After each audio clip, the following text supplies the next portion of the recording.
We're doing it. Good morning. Thursday, October 9th, 10 a.m. We have the first team that punched their ticket to the CS. That is Toronto Blue Jays. Congrats to them and all of Canada. A lot of people in this community, big time Blue Jays fans, so this is an exciting time for them. They didn't even have to use Gosman or Savage. They go straight bullpen game and they get the job done. And this leads to another winter of questions for the Yanks, of course. And let the discourse start.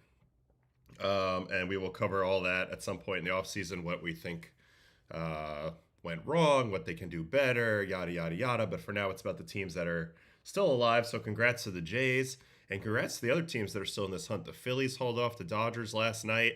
Right as I turned it off, it looked like Kershaw ran into a little trouble. So we'll watch that, see what happened there. As the Phillies extended the lead big time, and now they're going to have Christopher Sanchez on the mound today, looking to get them back to Philly. Also, today we will have Cubs Brewers from Wrigley. So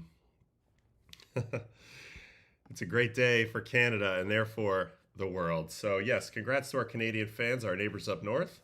You know, growing up as a New Yorker, Yankee fan growing up, I never disliked the Blue Jays ever. It was more the Red Sox was sort of like the rival. Blue Jays was sort of like, man, they have a cool thing going on up there. I wonder what that is. We always love the old jerseys, which I'm surprised have never really resurfaced.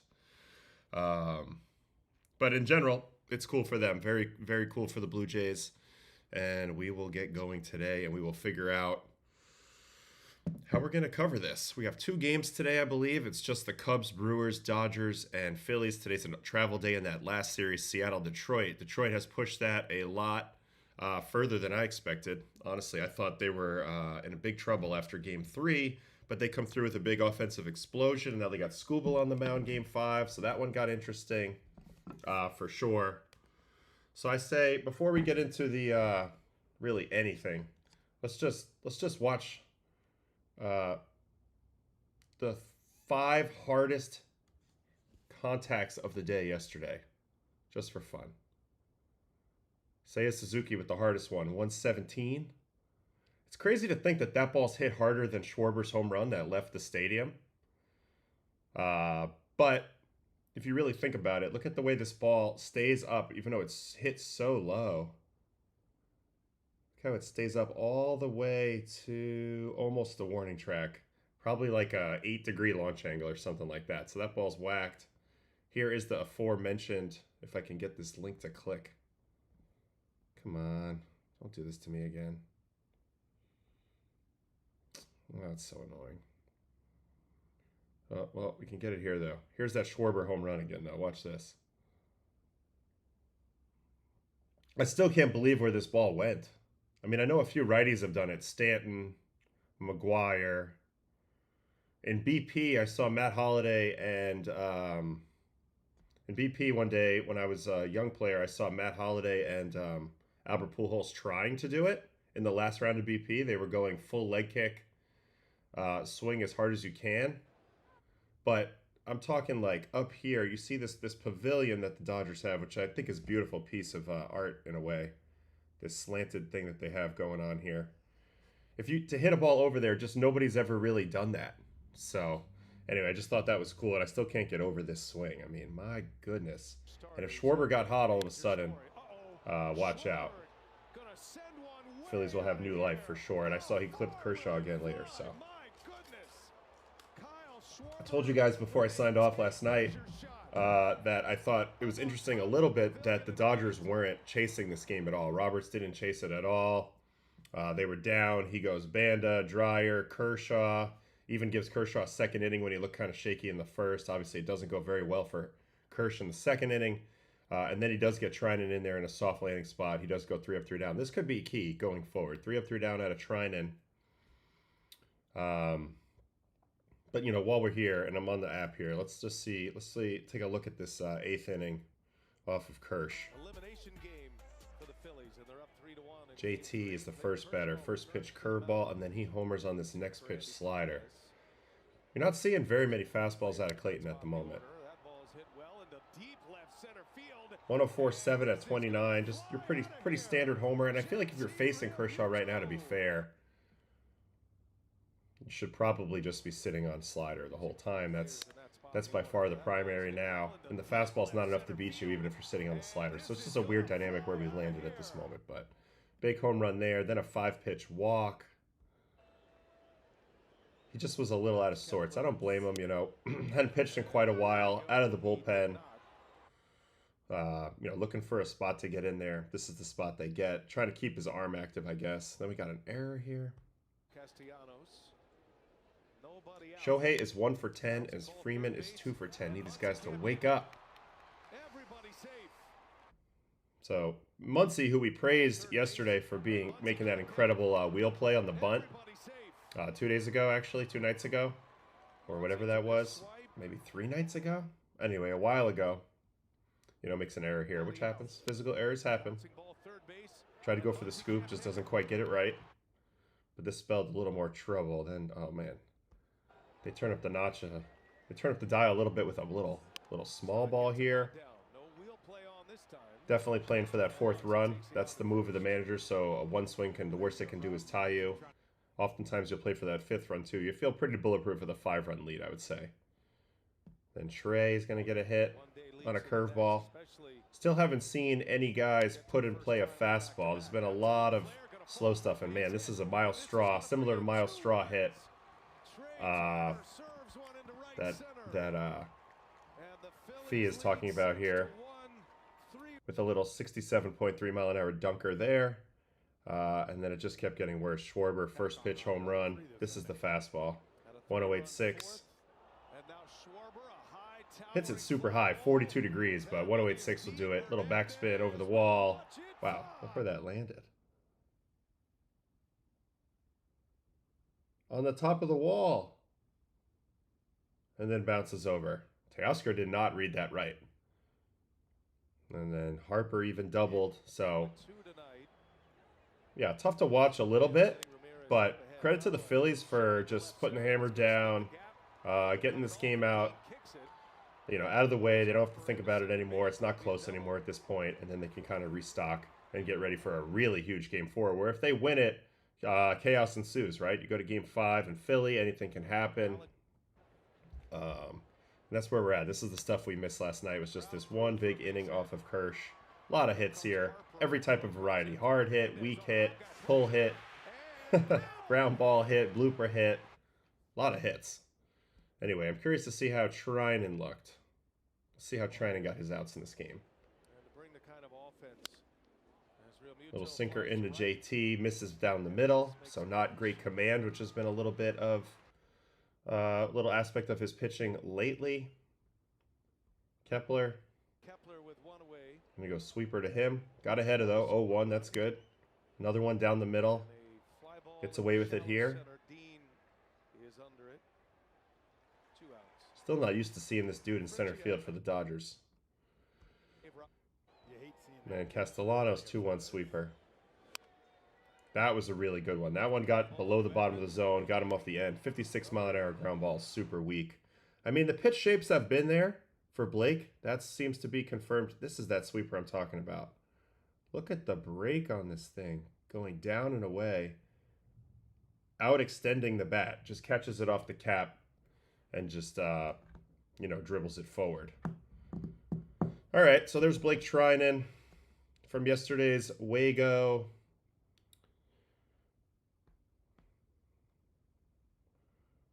He 4 sweepers, 4 sinkers, 1 4-seam, 1 cutter. Okay, so more the same, but did get that weak contact again, though. No whiffs. It's a short sample, but no whiffs. Just looking for evidence of how Treinen might affect this series later. I think don't throw that 4-seam for 1 would be key. See what Kershaw was working with last night. What's crazy is the velocity was actually up on a lot of stuff. He averaged 87.2 on the slider, 89.7 on the 4-seam. Curveball was up through 1 splitter. 2 whiffs though, 12% whiff. Yeah, just tough to watch. A lot of hits, a lot of weird contact. Not a lot of chase outside of the zone, swinging in the zone, so guys seeing him well. On the Philly side, they were able to kind of roll out the underbelly of their bullpen a little bit here. Taiwan got to pitch. He threw an inning. Tanner Banks, looks like he threw 1 pitch. Kerkering got in there. How did Kerkering end up? No whiffs, but only 4 swings. Ranger Suarez might have been the story of the night. He pitched really, really well in back of Nola. This was an interesting pitching plan by Rob Thompson. Nola for 2 innings, probably the best he looked. Probably the best he looked all year, honestly. Velocity was up to like a high that hasn't been seen in a long time. He was like 94 plus yesterday, so that's a good sign. If they can get this series back to Philly and keep going, Nola might actually affect this in a positive way. Ranger Suarez, 5 innings, 5 hits, 1 run, 1 walk, 4 strikeouts. Same old Ranger. Did a great job Kerkering with a clean inning. Okay, so we're all set up for a really, really juicy Game 4 tonight in this series. We already looked a lot at the Brewers and Cubs. So let's just go ahead and get into the notes, and we'll spark a little bit of mentality on what we want to look at on the videos. Let me just see what we got here in the chat as we get kicked off today. Thank you guys whoever hung out with me late last night too. We've been doing a lot of late streams, so it's been a lot. I mean, I feel a little tired for sure, but good baseball, exciting times for sure. All right, let's see here. Snell and Ohtani could be both available for Game 5. Marcus pointing that out. That's true. That would be an interesting combination for the Dodgers to throw out there. It looks like it would be Luzardo probably, huh, for the Phils. Let's see here. And then we have a lot of people talking about their preferences about it. I agree with this. In general. It's one of the reasons I don't really root for the Brewers that hard. I know they're a smaller market, and I want them, I appreciate their players, and I'm certainly in awe of how they do it. They're super smart, and it's impressive. I just like to reward more spending because I think ultimately that's a way that you can, guarantee that teams are really have their, owners really have their mind in the right place in terms of competing. Continue to reinvest in your team, continue to reinvest in your fans, and try to build a winning situation in your city. Anyway. All right, let's get going on this here a little bit. On this date in 1956, Jackie Robinson had the final hit of his career. Got a walk-off hit in a 1-0 victory over the Yankees at Ebbets Field. Ebbets Field, Brooklyn. We miss it. We still miss it, and I never even saw it, and yet I know it would have been nothing but love at Ebbets Field in Brooklyn. Sad that I never got to go there. Kind of crazy how their team got stolen, and now it has its own totally different West Coast identity, but that's a whole nother story. Also on this date in 1966, Dave McNally threw a 1-0 shutout with Frank Robinson's home run, providing the only run as the Orioles won the World Series, sweeping the Dodgers. Okay, so back in the day when there wasn't as many rounds of playoffs, I mean, sheesh, we're still in round 2 here. All these teams would have never even been in the playoffs had it been the old school system. The World Series ended on October 9th, 1966, October 9th, all said and done. Time to go back home.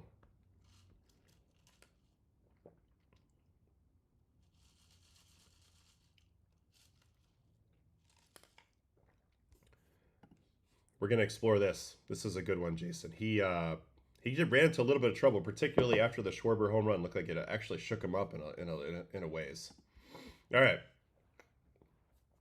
This is a crazy stat. This will be the first ALCS without either the Yankees or Astros since 2016, which was also Toronto. Cleveland and Toronto that year. Yankees haven't won an LDS, LCS, or World Series against non-AL Central teams since defeating Baltimore, so that continues. They pretty much dominated the AL Central in the playoffs. Other than that, has not been great. Vlad Jr. and Ernie Clement are the second pair of teammates with 9 hits apiece within the first 4 games of a postseason, tying the great Don Mattingly and my favorite player of all time, Bernie Williams, in 1995. Brewers and Cubs have combined to score 18 runs in the first inning of this NLDS. That held up yesterday. That's why we're talking about it, obviously. The Cubs get 4 in the first off Priester. They win the game 4-3. Unbelievable. That's tied for the most first inning runs in any postseason series. The 1989 NLCS of the Giants and Cubs. So in the first inning, there's been 18 runs. In all other innings, 11. Wow. After his 2-homer game on Wednesday, Kyle Schwarber has 23 career postseason nukes. Only Manny Ramirez, 29, Jose Altuve, 27, have more home runs. So he's already 3rd all-time. This is strengthening his Hall of Fame case one day down the line as well. 23 postseason home runs and counting is kind of incredible. Only Babe Ruth, Stanton, Nelson Cruz have a better home run rate in terms of home runs per at bat. 59 players with at least 10 career postseason home runs is the total amount that have 10, and he's at 23. Judge, in his final 24 games of 2025, dating back to September 11th, 457, 582, 877, 10 home runs, 27 runs. What's the OPS on that? Little quick math, it's over 1,400. That's insane. Also, yes, there's a lot of discussion about the differences in the hitting strategies between the Blue Jays and the Yankees. Donnie Baseball, obviously, former Yankee great. Quite ironic in a way that he is part of this staff that defeats the Yankees with kind of a little bit of a different style. And we're going to see how this plays out. And if the Blue Jays do win it all, Donnie will finally get that ring after all this time, and it won't be a Yankee situation. It'll be a Blue Jays situation. So very interesting how the world of baseball twists and turns over time. Don Mattingly, though, great guy when you talk to him, too. You know, I remember when he was manager of the Dodgers, I got to talk to him a little bit in the hallway at Coors Field one time. Very, very surreal for me because he was like the legendary Yankee when I started paying attention to baseball. And then here's a little talk about Mitch is throwing a little cold water, and I agree with Mitch a little bit in terms of hitting coaches. If you notice, that's the most swapped out position in the big leagues.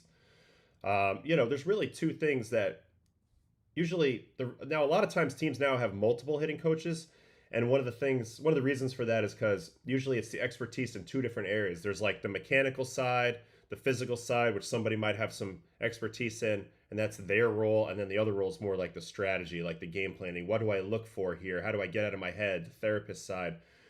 Now, pitching coaches tend to kind of do a little bit of both, and sometimes they do have defined roles as well. But I've really noticed it a lot with hitting lately.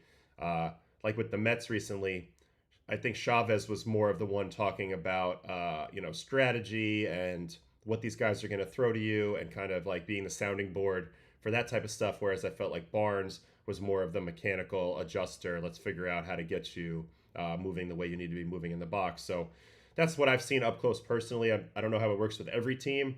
But yeah, hitting coaches do have somewhat of a limited ability to affect the game since they're not actually in the box. And let's not forget how hard the job actually is. Jay's hitting coach, however, Popkins, made a big impact, though. The players have all credited him, especially Varsho and Springer. So maybe he's doing something that's made them feel pretty good up there at the plate in terms of something with pregame preparation, the way that they're going about practicing. Maybe there's an unlock with terminology that opened up a different way of thinking and a different approach at the plate. I don't know, but that's the way that it goes sometimes. You meet somebody, and it's the right connection between like a coach and a player. And it does allow them to level up a little bit. But I would caution, you got to give the players the credit always at the end of the day. They're the ones in the arena, doing the battles.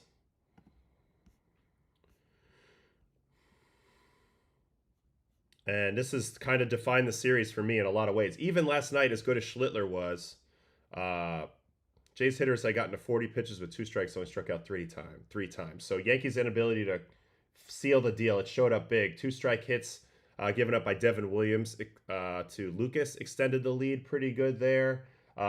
Some of the plays that weren't made, it was just small things. The Yankees were on the edge of pretty much dominating them, on the mound and in the field, but they didn't quite seal the deal with fundamental baseball and with fundamental pitching in terms of finishing, batters off and getting those strikeouts. But also you give credit, obviously, to the Blue Jays hitters. So it's a little bit of a combination of both.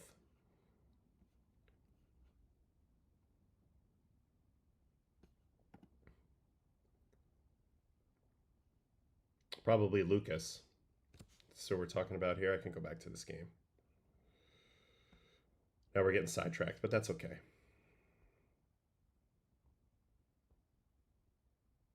No, but even this isn't a 2-strike at bat, but like just the willingness to just poke it the other way. Very nice. Very contact-oriented approach there. No, not trying to do anything crazy there. Just trying to slash the line drive. Now, if we were talking about that other run in the 4th inning, yeah, Barger doubles Kirk. Where is it? Maybe it was the 5th inning. Yeah, 5th inning. Clement singles. This was the 5th inning rally off Schlittler. 3 years ago. Just goes down and gets it, bloops it into left. This guy had an unbelievable series, by the way.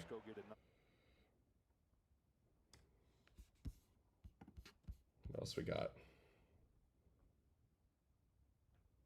And here's another single. So, like, they always would say it's really hard to string together 3 hits in an inning, and I think that's kind of the way I would pitch as well at times. Although this is, I would love to know if Cam thought he should have had this.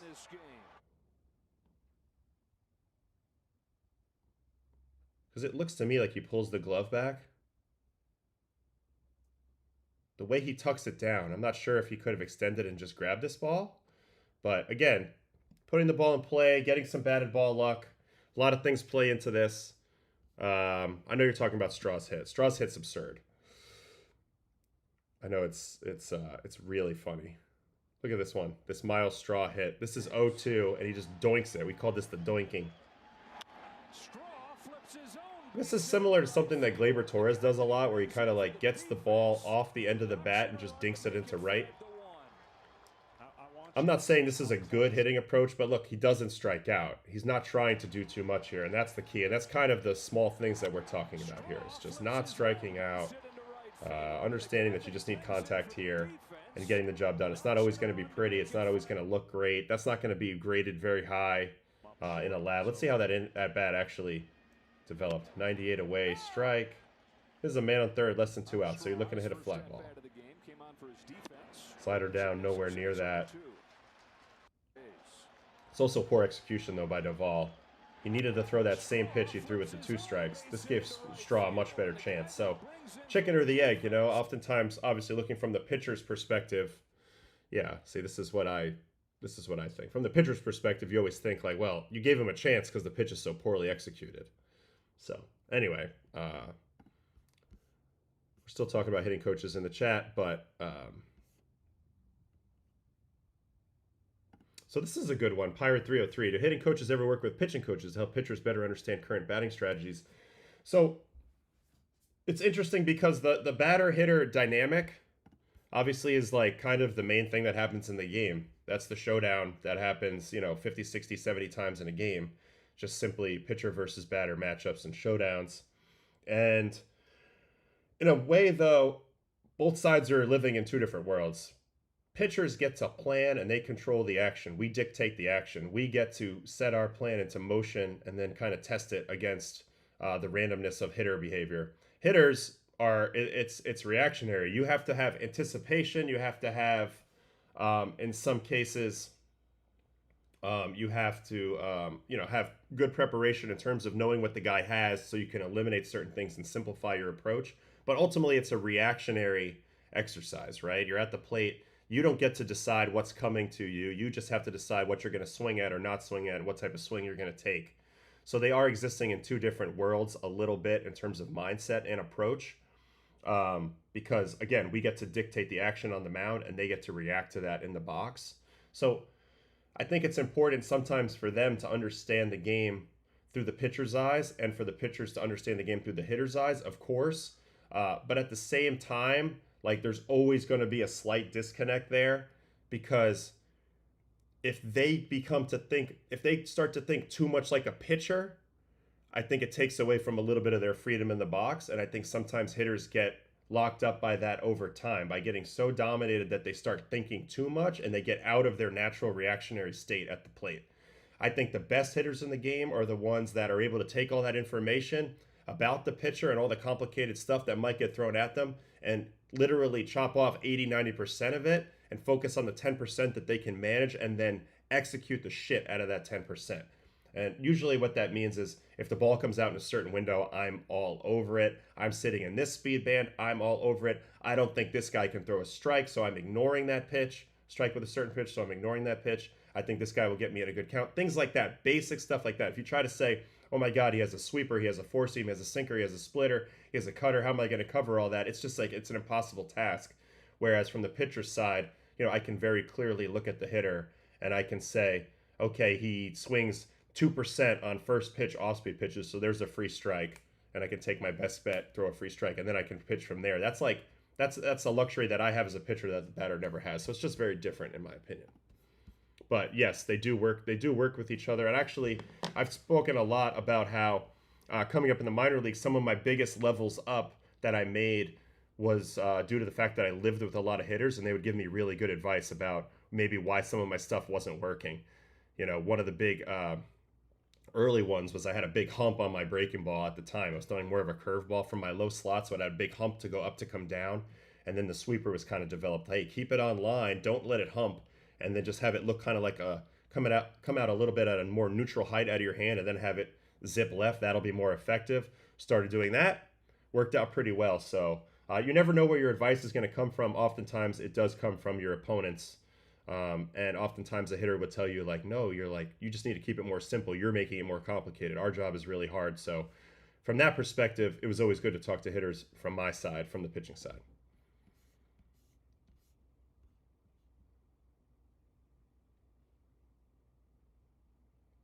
Let's see here.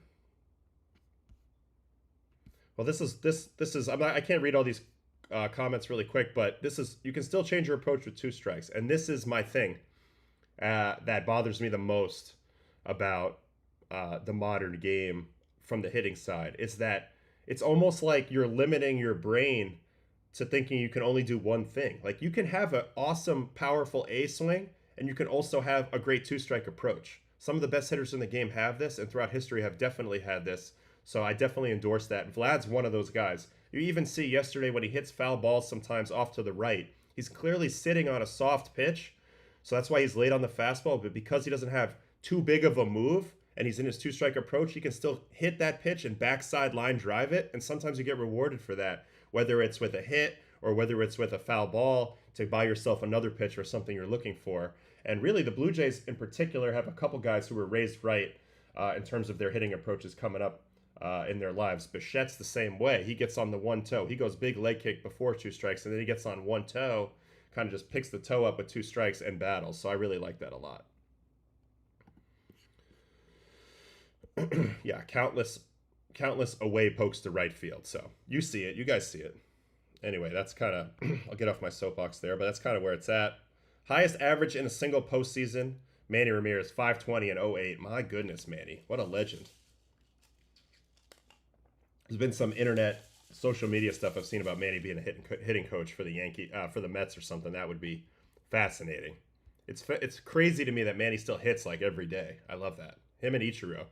They could still be going in the senior tour. Maybe they should have a senior tour. Billy Hatcher, Judge 500. So that's why they're showing this. Judge hit 500 in this postseason, 25 at bats. So still didn't carry the team where they needed to go. Baseball's not a one-man sport, but he definitely showed up big time in this postseason. Most runs scored first 4 games of a postseason. Blue Jays put 34 on the Yankees. So I'm going to be making a video probably today where I show all of Vlad's at-bats, and then I'm probably going to show all of Judge's at-bats too in a separate video. I'm going to make 2 of these videos today, and I think they'll be really interesting to see how these teams who are tasked with facing an elite hitter over and over and over again attempt to get him out, and how a locked-in hitter just doesn't give a shit what you do, and I'm still going to have good at-bats, every single time I come to the plate, I'm going to have good at-bats. So that's going to be fun to watch. But on top of that, Vlad's compadres did a great job. Clement, 9 hits. Varsho had a big series. Kirk, etc. Like, this is a really good offense right now for the Blue Jays, and they're clicking. So obviously this is where we're at right now. Toronto's the only team that has punched their ticket to the ALCS. They will play the winner of Detroit and Seattle. Blue Jays will have home field advantage, which is outstanding. Dodgers lead 2-1. They play the Phillies tonight, as we said. Cubs play the Milwaukee today. Here are the game times today. Phillies, Dodgers, 6:08 from LA. So a twilight game, and they have bad shadows at Dodger Stadium when there's twilight late in the season. Early in the game, I actually don't think they're going to be able to see very good at the plate. That could be a big factor in this game. Sanchez, Glasnow. So Glasnow, who pitched out of the pen at the very beginning of this series, now is getting a start here. He looked very good out of the pen his last outing. They're not really losing a whole much here. Sanchez, I think, is on short rest. We'll find that out in the notes here. And then Brewers, Cubs, 9:08 Eastern. So this is a late game at Wrigley, 8 o'clock at Wrigley. TBD for the Brewers. They're going to probably just pitch and chaos this thing. And then Matt Boyd, who didn't make it out of the first, goes for the Cubs. So he's looking to bounce back and kind of flip the script on that first inning stuff.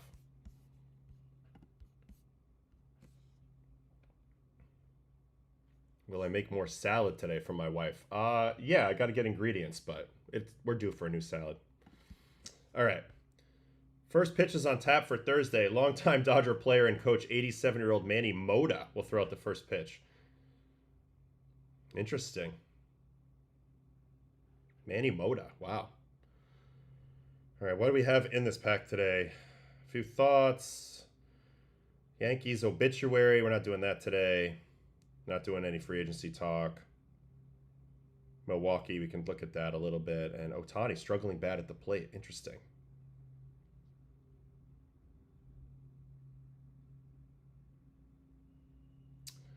Here's a good little note from Dano here. And defense is often undervalued. So yes, it is a way to improve your team without necessarily breaking the bank every time.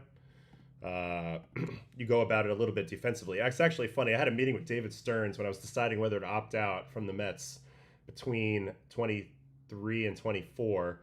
First thing he told me right away was, we can improve this defense a lot cheaper than we can improve the offense. So that's the low-hanging fruit. We're going to surround our great offensive players with good defensive players.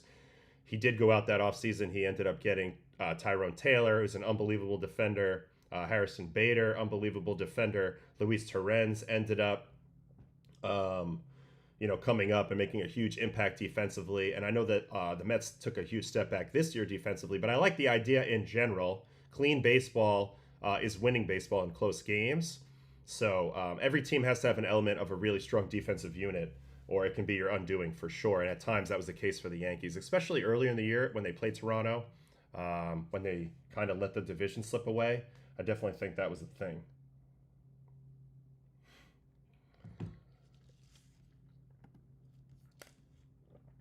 And all right, we'll keep going then. Although we'll put this up here. All right, Phillies Dodgers. Here we go. Sanchez and Glass now. Here's the score so far: 5-3 Dodgers, 4-3 Dodgers, 8-2 Phillies. After Philadelphia's top three, and Turner, Schwarber, and Harper were 2 for 21 in the first two games. They go 7 for 12 last night with 3 extra base hits, 4 runs scored, 5 RBIs. Schwarber had been hitless in his first 22 at-bats this postseason, and then he goes 2 homers last night. Philly, 38-12 when Schwarber homers.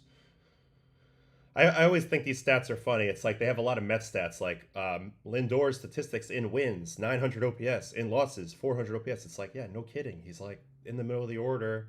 Somebody's got to get the job done. So he's usually, if he's playing well, they're usually winning. This is like an obvious thing to me. Christopher Sanchez allowed 2 runs on 4 hits and 5 2/3 in Game 1. He got a no decision as the Phillies blew a 3-0 lead and an eventual 5-3 defeat. LA batters were 1 for 11 with 5 Ks and a 63% whiff versus his changeup. This will be Sanchez's third start versus the Dodgers in the last 24 days. He allowed 4 runs in 7 innings at Chavez Ravine on September 16th. He's got a 1.79 over his last 7 starts, and only Paul Skeens has a lower home run rate this year than Sanchez among pitchers with 125 innings or more. Thanks to the Phillies getting that 5-run eighth off Kershaw, which was big, Yohan Duran is fresh after not pitching in Game 3. Ryan Kerkering, Walker, and Banks got the final out. So that's good because Duran has been an absolute beast. 7 scoreless frames in his postseason career, including 2 in this series. The blueprint Wednesday was Nola to Suarez to help avoid the Phillies' middle relief. The plan is likely Sanchez for 7, Duran for 2 today. I mean, I think D-Rob might get himself in this game as well. Ironically, his last multi-inning appearance also came at Dodger Stadium in July with the Twins. He actually gave up a 2-run homer to Ohtani in the Minnesota win. Now, we do need to look at Sanchez a little bit. Is he going to be on short rest? When was Game 1? They had a game, then an off day. So off day, game, off day, game. I think he might be fine, actually. This is also an outstanding comparison. The current Jays remind me a lot of the 2015 Royals. So in a world in which every pitcher wants to strike you out, when they can't strike you out, guys don't know how to manage their contact, and defenses don't know how to react, and teams don't know what to do. So it kind of annihilates you. And I remember the Mets rolled through everybody that year with tremendous young starting pitching. DeGrom, Harvey, Syndergaard, Matz, studs, right? I thought they were all set up to win the World Series that year in 2015 once they got through the Dodgers and the Cubs. Or maybe it was Cubs then Dodgers, either way. But then they run into that Royals team, 2015 Royals team. Not a powerful team outside of Moustakas. Other than that, it's all line drives and base hits. Their best hitter, Hosmer, is a contact hitter at the time. They come out, they don't punch out in the series, and they bum rush. They completely bum rush the Metros. And to me, that's an example of styles, really mattering this time of year. And that's why I really like the Blue Jays' chances to go to the World Series this year versus whoever they face. Seattle tries to get a lot of strikeouts, and Detroit, I just don't think has enough pitching outside of Skubal to get through it. But we'll get there when we get there. So it is normal rest for Sanchez. All right, they would have mentioned that by now, so that's probably a good point. CD24. And yeah, okay, that's my point on that. I do want to look a little bit into Sanchez in a moment, and then Glasnow's pitch mix versus the Phillies, because now we have a second matchup here, so I want to see maybe what adjustments might be made. The Dodgers look to advance to the NLCS for the 8th time in 13 years. Absurd. Glasnow also pitched in Game 1. He got 5 outs through 34 pitches in the 7th and 8th, allowed 2 hits and a walk. Oh, 2 walks as well. Struggled versus the Phillies in a rain-soaked affair way back in April. Who cares about that? He is 0-4, 5-5-3 in his last 6 postseason starts. His last victory came with the dang Rays in Game 2 of the 2020 ALDS versus the Yankees. He still gave up 4 runs in 5 innings, but this was Game 2 of the 2020 ALDS when we tried to do the Davey Garcia opener with J.A. Happ following him, and then I got put in the game for like 2 batters, and basically they got off to a huge lead in the game against us and never looked back. We had a 1-0 lead in this series. Decided to play Rays ball against the Rays, completely backfired, and that one really, really hurt. Dodgers have allowed 23 runs this postseason, 15 of which have come in the 7th inning or later. So the bullpen is still an issue, but I mean, a lot of that's just inflated by them not chasing the game yesterday. Kershaw had a rough go. We saw Trinan when they were up by big. The main guys have come through for the most part when they've been out there. Glasnow, Sasaki, even Vesia. I mean, it's not perfect, but I think it's a little better than that stat looks. And then Ohtani, 1 for 14 with an RBI and 7 strikeouts in the first 3 games. So he's really, really scuffling. This is also a bad matchup for him. Sanchez destroyed Ohtani, I feel like, in that first game. Tommy Tanks, who's been unbelievable in the playoffs as a Dodger. He's hitting .316, 4 homers, 60 RBIs in 20 games for the Dodgers. And they also have their other Senor October, Mr. Kike, who's hitting .333, 400, 444. He could be a third for Muncy against Sanchez. So he played there in Game 1. He ended up starting the rally on a slider that didn't make a lot of sense. That didn't make a lot of sense for me, and we'll go back and look at that in a second. JT is 5 for 13 with 4 extra base hits in the season. Phillies will be in their powder blue jerseys for the second straight day. So they're trying to powder blue this thing. So, sheesh, what day did they play on? Was this it? Yeah, so this was the matchup from Game 1 where both of these guys pitched, Sanchez and Glasnow. I'm going to hone in on Sanchez first. The runs he gave up were all in the 6th inning, so he had 5 scoreless before the 6th. We'll go back and watch that 6th, but also some of his at-bats versus the top guys.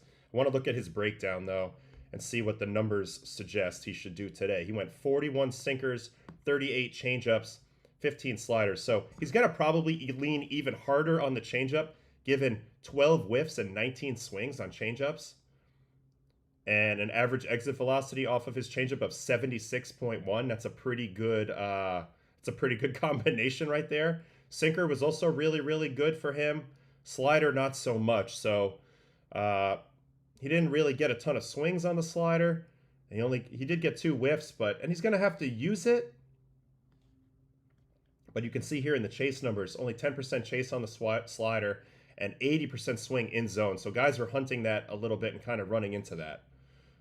So I do expect more changeups would be my guess from Christopher Sanchez in this game. That's my immediate read on it. Let's go back to this game, which was on... Doesn't matter. I can find it in 2 seconds. Dodgers and Phillies, and it was... We'll go to this game. So all the runs came here in the 6th. Yes, this is how this rally happened, if you recall. This is a 2-2. No.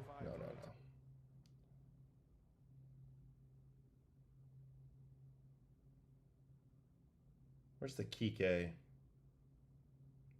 a big Kike hit somewhere.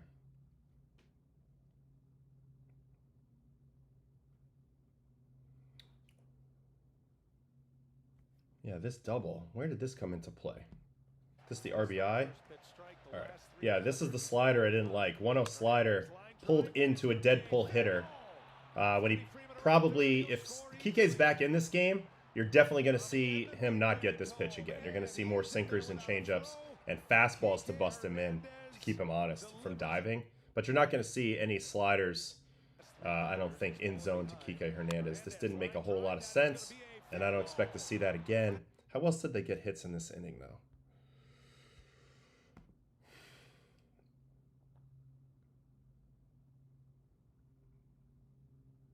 Oh, yeah.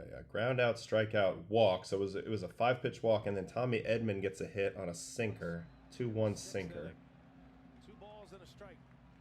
And Edman, shot going the other way. So look for the righties who are getting the steady doses of sinkers and changeups to look to shoot to right field. The Teoscars of the world, the Tommy Edmans of the world. I think if Kike is in the lineup, that's how he's going to get pitched as well. This is also why Sanchez is a pretty good matchup for Mookie, because Mookie also wants to pull a lot. Let's see how he got Mookie out every time. The first one's a changeup. Yeah, see, try to pull an outside pitch. This is where styles, dictate outcomes quite a bit. Mookie is really quick. He can take his hits to right field, but his initial early approach until you prove otherwise and he changes it up is to pull. That's where his pop is. And this is a really good changeup that he, tries to pull an outside pitch and rolls over. Let's see what happened in this at-bat. Also a changeup, so.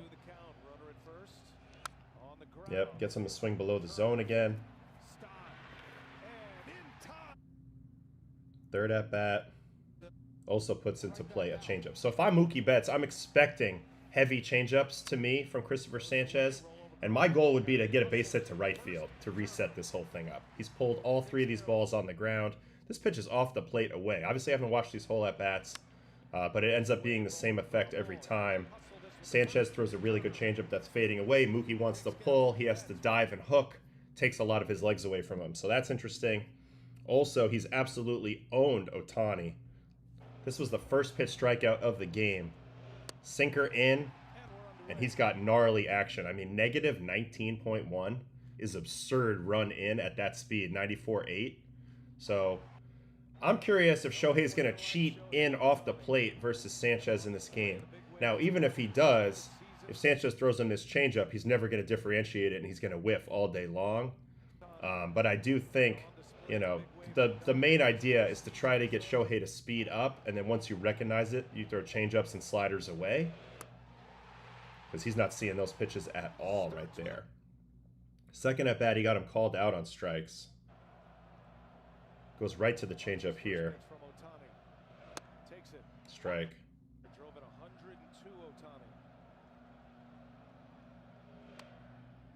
Good take there. I also think the slider keeps him honest, because when you start to see Shohei do this, which is this bail move, that allows him to cover this inside part of the plate, which I've seen him do versus guys like Kyle Freeland.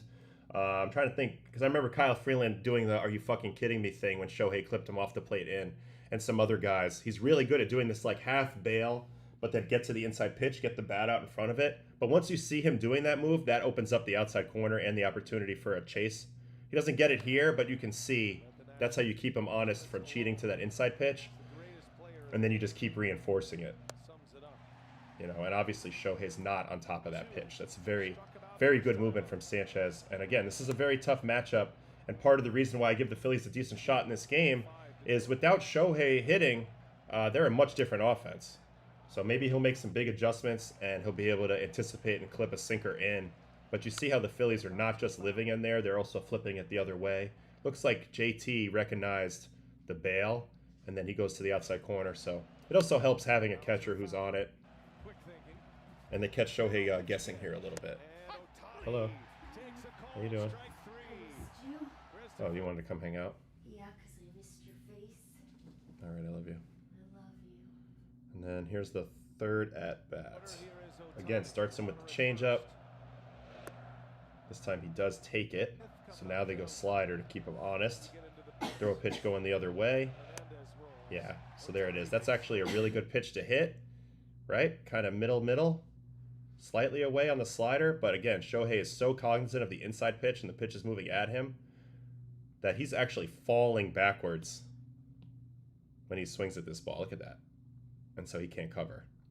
So the whole key to this matchup is JT and Christopher Sanchez just understanding where Shohei's anticipating and then continuing to subvert that. Man, that changeup is gross. Nobody's anywhere near this pitch. I expect him to throw 45% changeup today if necessary. We'll see if I'm right, but I really think he will. And then he just freezes him with a fastball. And I think Shohei just kind of gave up there and was like, I don't want to chase. I'm doing an auto take. That's what it looks like when you're completely befuddled at the plate. You end up taking a heater down the middle. So those are some things to look at from Sanchez today. If I'm the Dodgers, I'm definitely coming out hunting changeups and sinkers away from righties into lefties. That's what he's going to mostly throw. And then we should check in on Glasnow since he's starting on the other side. What was his pitch mix the other day out of the bullpen? 10 curveballs, 9 sliders, 8 sinkers, 7 four-seamers. So he basically splits it 50-50, hard and soft, with a faster version of a breaking ball and a slower version of a breaking ball. Was able to get 4 whiffs on 10 swings, 3 of them on curveballs. So now that he's starting, do we see more fastball approach here, or do we continue to see him lead into a 2 breaking ball type of approach as we go? He was also able to get all of his chase pretty much, it looks like, on curveball in this game. So definitely look for a lot of 2-strike curveballs. Facing a lot of these big-time lefties like Harper, Schwarber, makes sense to bounce the curveball as well. So let's watch how he pitched a little bit in that game to inform what we'll see tonight. 3-1 sinker here to JT. Oh yeah, this is when Muncy kind of rushed the throw a little bit, but after stabbing that ball at 111.4, my God. Kepler, curveball, fastball. So this is the lefty approach. Jams him with the 4-seam, that Cuddy 4-seam.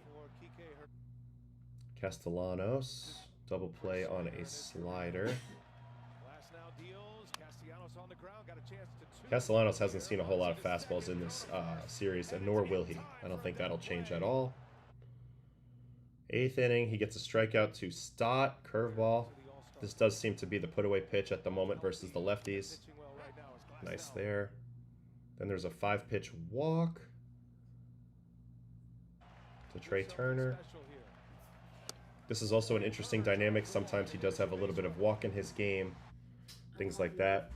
Where are you going? I'm gonna go get a pedicure. I love you. Love you. You're my best friend. All right, I'll see you later. I don't look clean today. People were asking. I don't look clean. I look like a bum. 3-pitch strikeout to Schwarber. Let's watch this. Fastball middle, strike. Curveball off that. That's a good pitch to hit, but now he gets to throw the better one down, right? Oof, even when it's up. Such a good pitch. These are good pitches to hit.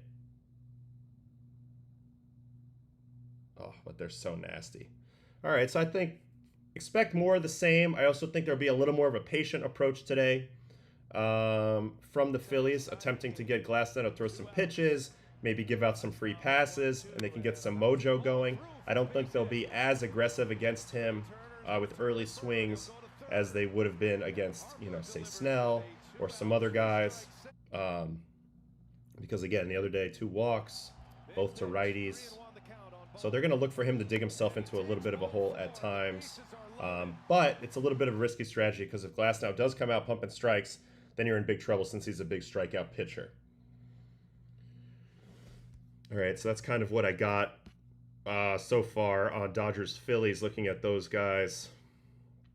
And then we'll go get into the rest of the notes and we'll see what else we got. Ayo, did any offers ever come in for you from Korea or Japan? Any interest in playing over there? Yeah, a couple things on this. So the year, I'm trying to remember what year this was. I had been in AAA for a while. Yeah, I think it was maybe going into 2012. There was big interest coming from Japan because I had a lot of strikeouts and I threw hard in AAA. And AAA games are scouted by teams overseas all the time. And typically in Japan, at least at the time, I don't know how it is now because they have a lot more velocity now. But at the time, they used to really hunt for guys who threw 95 plus. that's kind of where I was at ish as a starter at that time in the minor leagues. It was 94, 95, 96 maybe. So there was some interest in me. Pretty good interest too. Like it would have been more money than I was making at the time. I think the first team was the Carp that were interested, and I also think Hanshin Tigers as well. Ultimately, I decided to give it another year and not try to just make that jump. What's interesting is what would have been better. So it's an interesting question, and it's interesting sliding doors because I end up going to the Rockies the next year, or even the next year, and the rest is history. I do stay in the major leagues the whole way, but if you've noticed, some guys that break out of the U.S. System by going to Asia and they pitch well for a year or two, they come back and they're already a free agent. They get to their value a lot quicker. This has happened with guys like Miles Michaelis, Merrill Kelly. Although Merrill Kelly grinded for like 5 years over there. Brooks Raley, same deal, 4 or 5 years. But when they come back, they're free agents. We've seen it in quicker cycles as well. So maybe you can get into free agency a little quicker. Maybe you'll learn something over there that takes your game to another level quicker. But anyway, Nick Martinez, Eric Lauer, a lot of guys. So it's interesting to know, and I've always been obsessed with Asian culture, Japanese culture, Korean culture. So it's always been something that I've wanted to do, but I also really wanted to be at the best league in the world, and I didn't feel like I had really had my last say about that. And luckily, I was proven to be right, and we played in America for a long time. I also did consider playing in Japan for a while when I was done, but that's real baseball over there. So if you're not really at your top game, I don't necessarily feel like it makes sense to go over there if you can't give your best. I don't want to ever sign a contract with a team, and be in a situation. I got 3 kids at home. I'm gonna go over there, be half in, half out. I don't know. You want to be all in, and maybe I would have been, but it wasn't in the cards. I'm looking to get to Japan at some point though, in Korea, and watch some baseball over there and take it all in because I think it's amazing, and I can't wait for this year's WBC.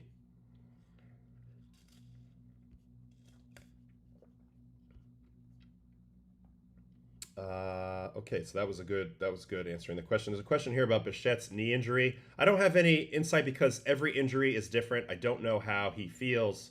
I don't think it'll affect him as much hitting unless something with his landing leg is really bad when he goes to pivot and put weight into it. When he transfers from front to back leg. I mean, from back leg to front leg. I do think defensively though, if you're not agile and feeling smooth and everything feeling really good in your joints, your range is going to suffer. And Bo's range has actually not been as good lately either. So I'm not sure if you even play him at short if he's 50-50. I know you want him in the lineup, but Jimenez would be a better option at short. Maybe you find another way to get Bichette in there. I don't know. I'd have to look at the whole construction, and maybe that's impossible to do. I guess we'd have to see. My dad wants to come to Japan. It'd be very cool. We could do it one day, Pops. All right, let's get back to our notes here. The post-mortem, we'll see if we get there. I'm really trying to lock in mostly on the games that are still going on today because there's 2 important games today. We just did Dodgers Phillies, kind of gave a little insight into what I'm into there.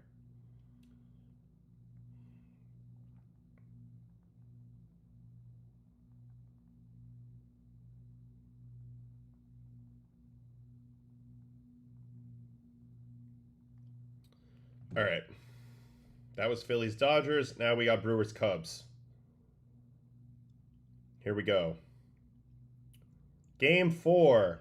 Cubs look to win 3 straight elimination games for just the second time in franchise history. They did it the last time when they came back from that 3-1 in the World Series 2016, which is really crazy if you think about it, how close Cleveland was to winning that World Series before they came back 3-1.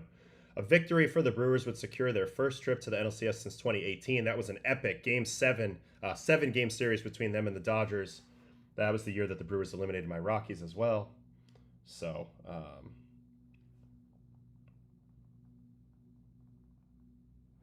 yeah, so that brings back some memories, even though that's not the series we're talking about here. Cubs have won 5 of 8 against the Brewers at Wrigley this season, including 4 of the last 5. So that bodes well for what it's worth. Likewise, Boyd was much better on the road this season. 12-1, 2-5-1 at Wrigley. Wow, impressive. Boyd has allowed 15 runs, 11 earned, and 16 hits in just 11 innings over his 3 starts against the Brewers this season. Milwaukee has slashed .333, .431, .583 against him. So They are walking in here with not a great matchup, and they used a ton of relief pitchers yesterday. The Cubs did. So this is another dynamic heading into this game. Pomeranz, 15 pitches. Palencia, 15. Kittredge, 18. Thielbar, 11. Keller, 19. And those are the best guys.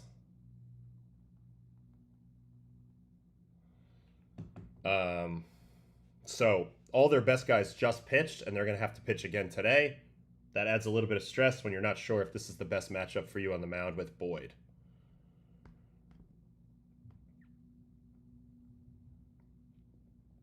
Obviously, we already talked about this, but the first inning has been key in this series. Each team has scored a run in the first in all 3 games. So there's been so much.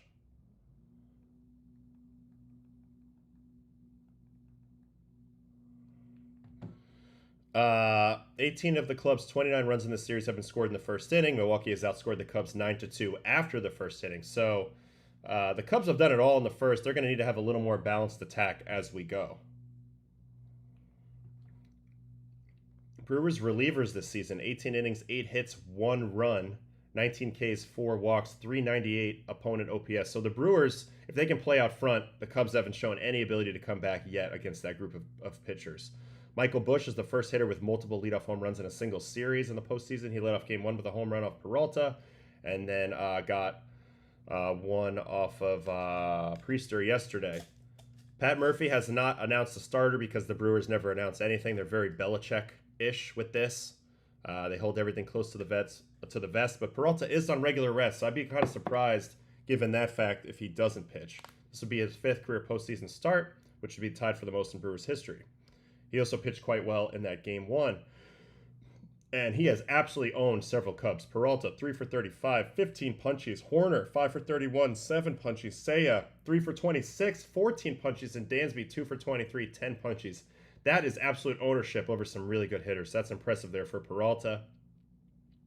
Horner's also been a bright spot for the Cubbies on offense in general, though. 5 hits this series. Went 2 for 4 on Wednesday. And Suzuki's the hottest hitter. So really, it's Horner getting on base, Suzuki. I know PCA got a big hit the other day in the first inning, but he's still kind of free swinging at everything, so I don't think the Brewers would throw him too many pitches over the middle. Jackson Chourio hit a leadoff double in the 8th, but was stranded at second, and you could see he kind of limped around on this leadoff double that he hit to second base. I think it's affecting everything because they didn't bunt. I think worried about Chourio having a bust at the third, but also on a single he would have had a bust at home. So now they're really playing that line a little bit between we need this guy in the lineup, but he's definitely hurting. Also, Milwaukee stay away from several high leverage arms, including Mizorowski, Uribe, and McGill, and Koenig only threw 7 pitches. So Milwaukee's pretty well set up if they can play out front today, which they expect to do, and they're going to be aggressive against Boyd in trying to accomplish that goal. All right, now I'm curious to see a couple things going back to the earlier games in this series.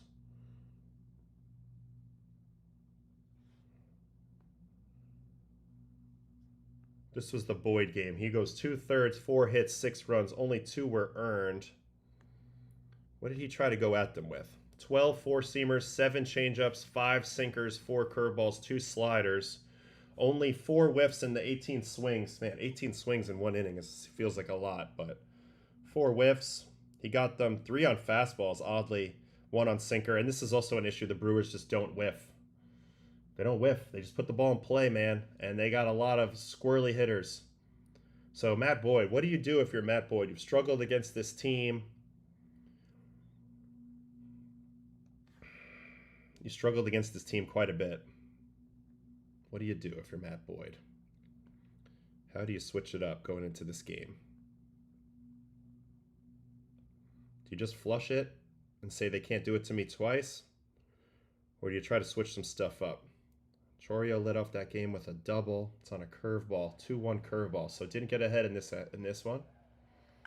Chourio rounds one fair. Off the left field line. A curveball down the line. And he'll dig for extra bases. A slide. Chourio was still feeling good, busted it at that point. Then a first pitch hit on Terang on a slider. Lefty hitting second baseman. And Terang smacks one to right. Pulls that one down the line. And is off the wall. Then another first pitch swing here on a fastball. So they were quite aggressive the first time through against Boyd. I expect more of the same. If you're Boyd, it's hard to do here, but you still cannot come out in this game and get super cautious and nibble, nibble, nibble. That will not serve you well either, because I don't think they'll be chasing.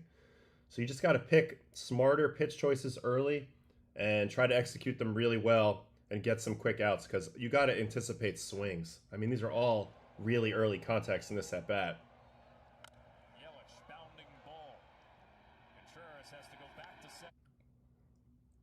Well, this Vaughn at-bat, he ends up walking him.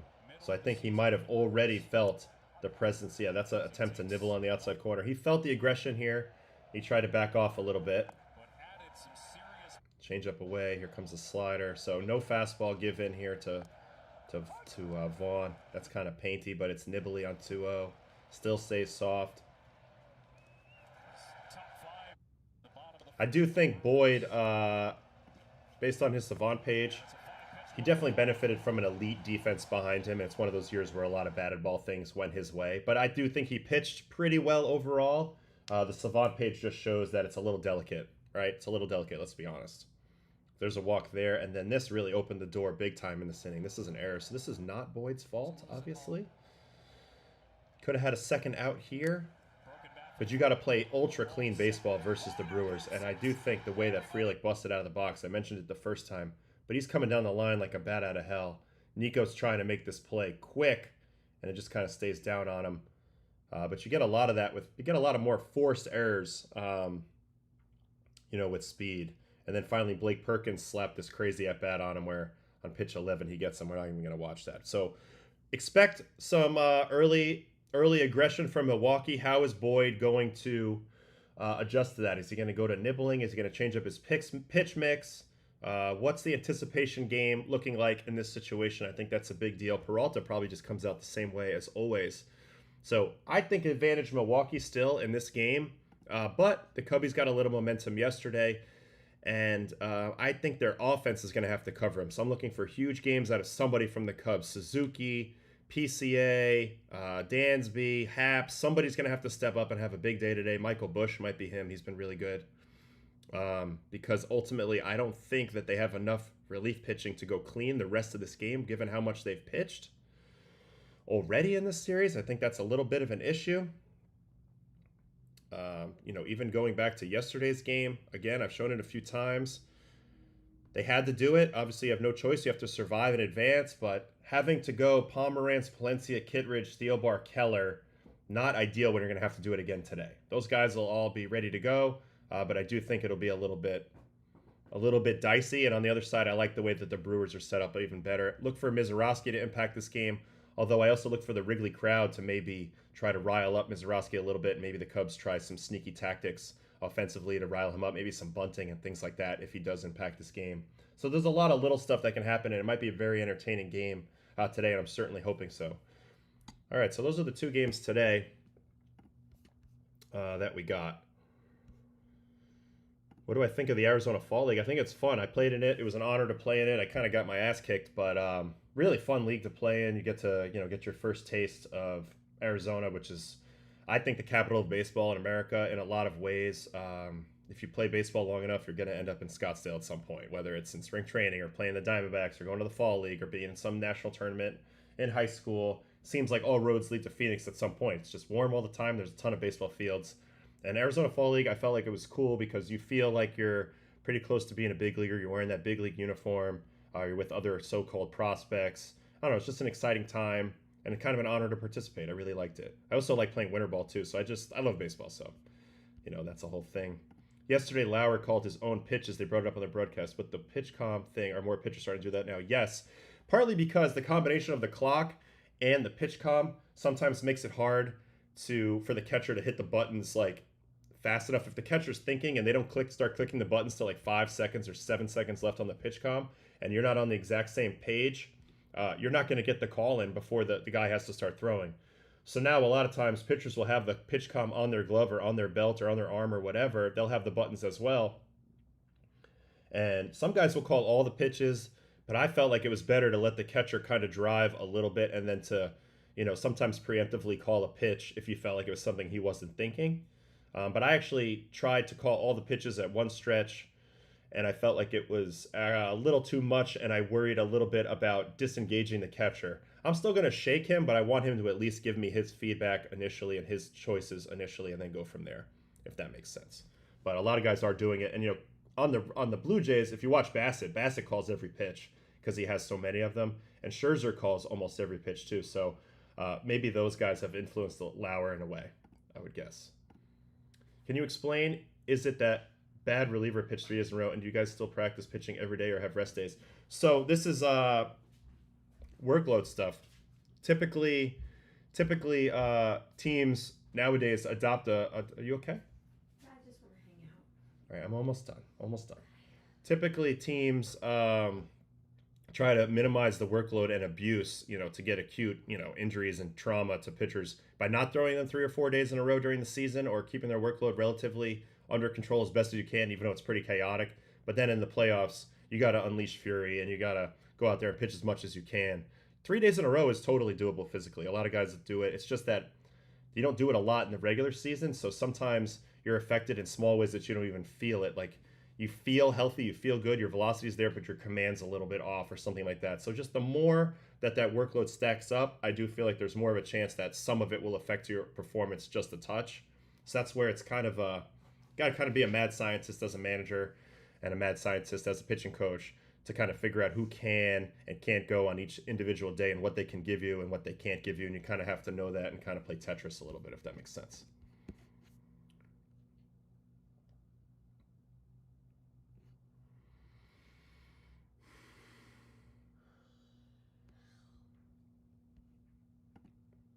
This is a big question. There's so many different things to touch on that. To touch on this. So it's probably too much to answer right now. But you want to have a balanced team. Ultimately, you want to have a team that other people don't like to play against, right? In player development, you probably have to develop every player a little bit differently to figure out how to get the most value out of them. And then you want to put the puzzle pieces together in a way that makes your team the most annoying and frustrating and difficult team to face. If you're doing something that your opponent hates, it's probably you're probably on the right track. All right.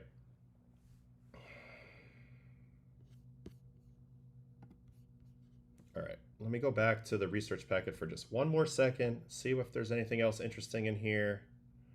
I'm not going to cover much of the Yankee stuff. We'll get into their whole situation when we have more time. But we're staying focused on the games of tonight. I'm not even going to look really at the Seattle-Detroit game yet because that is not today, so it doesn't really matter yet. Toronto has a little time to straighten out their pitching rotation. Probably Gausman, Savage, I would bet, in game 1 and 2 when we get there. But anyway, some quick thoughts on Wednesday's game about momentum, yada, yada, yada, whatever. I don't need to really get into that. Yada, yada, yada. And here we go. Cubs-Brewers series is seemingly a battle of attrition between the two pitching staffs. This is what I was talking about a little bit of how much each of these teams have pitched. For the Brewers, Grant Anderson just pitched, let's see here. Game 1, Game 2, Game 3 on the 3 columns. So it looks like Grant Anderson just threw 2 innings in Game 3. Ashby's pitched twice. No Gasser yet, I don't think. Koenig. This table's a mess, but you can see how much everybody's pitched. Same on the Cubs side. So this is kind of the issue. A thin Cubs staff has massively benefited from 2 circumstances so far in the series: the extra off day between games 1 and 2, and the one-sided loss in game 2 and 3. And that's nice because really the only way they get to the finish line, they're not trusting any of their starters. They're not letting Imanaga go a long time. They even used an opener for him. They're not letting Boyd go long. They're not letting J-Mo go long. Horton's out. So they are full bullpen mode. It's just not sustainable if they have too many games in a row that they have to keep churning through these guys. And that's where they're at now, at least in this situation. They do have a back-to-back here. All those guys have pitched. We've kind of already covered that, but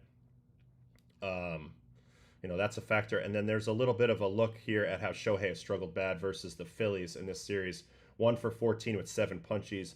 12 of the 15 plate appearances this series have come against lefties. So he's facing a lot of left-on-left. We just watched him face Sanchez. Definitely struggling with sinkers in on him. And they're looking at it by arm angle here. This is an interesting little micro breakdown. the league average for a lefty arm angle is 38 degrees, but the Phillies' top 3 lefty starters are all below that. Look at what Ohtani has done versus those lefties this year. There is a 431-point difference in slugging percentage. So Shohei Ohtani versus lefties by arm angle this year. The average, if it's over 38 degrees, he's at 317. If it's under 221. Slugging, 739 versus 308. Strikeout percentage, he strikes out almost 35% of the time versus a low slot lefty rather than an over-the-top lefty, and he's actually a negative run value performer versus low slot lefties.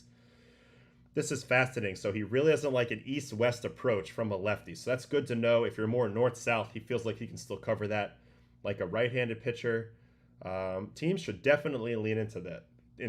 This is major. This is a major little loophole of how to maybe manage Ohtani in a series. Go with a low slot lefty.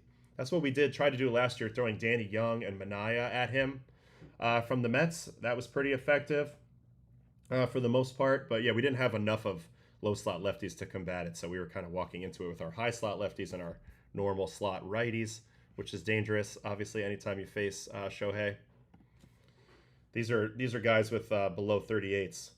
First, Christopher Sanchez, he's got 19 at-bats with 9 Ks and no extra base hits. Ranger Suarez, 5 at-bats, 1 extra base hit, 2 Ks. You can see the table here. Lodolo, Luzardo, Minaya. Yep, there's Minaya, 3 for 12 with 5 Ks.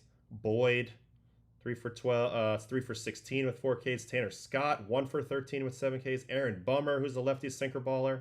And then he's crushed some lefties over 38. So Fried, he's hit well. Gore, Anderson, Morihone, Reagans, Lee, Abbott, Quintana. Very, very fascinating. So they're going to continue to lean into that for sure. But I don't know who else they have in terms of their bullpen that's a low slot lefty. It's mostly the starters. And then this is the Yankees thing that we're not doing right now. A lot of Yankee talking here. Postseason trade acquisitions over the year. Vaughn's the big one this year. Crazy that he got traded for Savali back in mid-June, and he sparked the Milwaukee comeback in Monday. I looked at the difference of Vaughn between the White Sox and the Brewers this year, and it's absolutely comical. Literally, horrible player, great player, all within the same season. So unbelievable there. But Tommy Edman was a big one last year. In 2024, he was the NLCS MVP. Soler was a big one in 21. He was the World Series MVP for the Braves. Steve Pearce, World Series MVP for the Red Sox. Verlander was a huge one in 2017. So sometimes these trades really, really pay off. This is a whole list of dudes. This goes way back. Chappie in 2016 Cubs. Cueto and Zobrist for the Royals. Cespedes for the rest of us, 2015 Mets. Of course, David Price, 2015 Blue Jays. That was the year that we traded Tulo to the Blue Jays as well. Marco Scutero. I'll never forget Dan O'Dowd yelling at everybody in the lunchroom because we forced him to trade Marco Scutero to the Giants, who he said he, quote, fucking hates the Giants. And we had to trade this guy to the Giants, and he was pissed about it because we kind of fell out of contention in 2012. And I was like, damn, all right. That was interesting. Manny Ramirez, Manny Wood, 08 Dodgers. The Orlando Cabrera is not the O-Dog, but he was sick for the 2004 Red Sox. I remember being in college that time in Boston. People were buying in big to the Orlando Cabrera experience. David Justice, 2000 Yankees. So will we see any of these guys have that type of legendary performance and continue to get on that list? The Mariners got Suarez, Naylor, Ferguson. Tigers, Finnegan, Montero.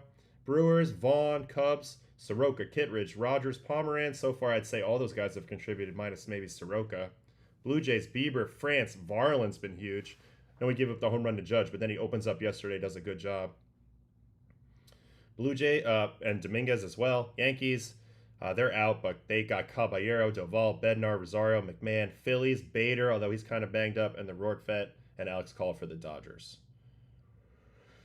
How Milwaukee acquired his notable players. Contreras, this was a crazy trade with the Braves. I remember this because we didn't know how good Contreras was when he was on the Braves. Then he goes over. He had that one big year, and they shipped him right over to Milwaukee. So that's how they got him in a trade. They've made some smart trades over the years. This Vaughn for Savali trade was big. Stats with Brewers: 307, 378 on base, 500 slug. That's incredible to get off the scrap heap. Terang. They drafted 21st pick overall, so really good drafting there. They got Joey Ortiz in a trade with Baltimore for Corbin Burns, so another savvy trade. Caleb Durbin. They got the trade for Devin Williams from the Yankees, so there's another savvy trade. All these trades, these guys impact their team. Then this was their signings. Chorio they got Chorio, I believe, as a 16-year-old. So those are interesting prospects, interesting guys to get, and you can hit really big when you get them from the young age. And then they also drafted Sal Frelick out of BC, Boston College, 15th overall. He's turned out to be really good, especially on defense. Blake Perkins was a second-round pick. He got sent over to where he got the second-round pick of Nationals. I don't know how he got over there. It doesn't really say, but they bet on the pedigree there.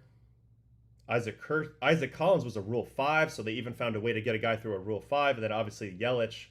This was that big trade back in the day from the Brewers, and then Yelich goes on to win MVP, and he's become kind of like one of the quintessential Brewers of all time. So they've done it a little bit differently than other teams. There's obviously no big signings out of that group, but yet they found a way to be in the playoffs damn near every year, and they continue to be a thorn in everybody's side. And they kind of play a little bit of that baseball that I would want to play even at a bigger market, where it's just like, if the other team hates facing you, you're probably in a really good spot.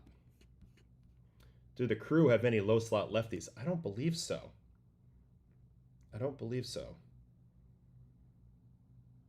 Well, maybe Koenig. I think he's over the top a little more. Ashby's definitely over the top. Quintana might be considered low slot. They might throw a little Quintana at him. Let's see what Q. Man, I love Jose Quintana. I'm so annoyed that he didn't sign till in spring training this year. It just shows that some teams still just have no idea what they're doing. But then the Brewers said, yes, please, we'll take him. He ends up going 131 innings for them with a 3.96. So he's at 42. He doesn't fit the bill either. Milner was their guy before. Now he's with the Rangers. He was the low slot lefty that they used to have. Koenig is the lowest lefty at 31 degrees. So they have Koenig. So they have one. Other than that, that's about it. This is a good thought relative to the Blue Jays. Varland is the third most important pitcher on the Jays roster at the moment. In a way, I can see that. He's filling opener roles, fireman roles. He's facing the other team's best player. I know he got clipped by Judge, but I love his mentality that he came back out and did a good job the next day as the opener and set the tone in yesterday's game. I think we're going to wrap it up, though, today, folks. I'm going to go hang out with my wife. She wants to hang out with me. So we are going to hang out. I will see you guys on Baseball After Dark.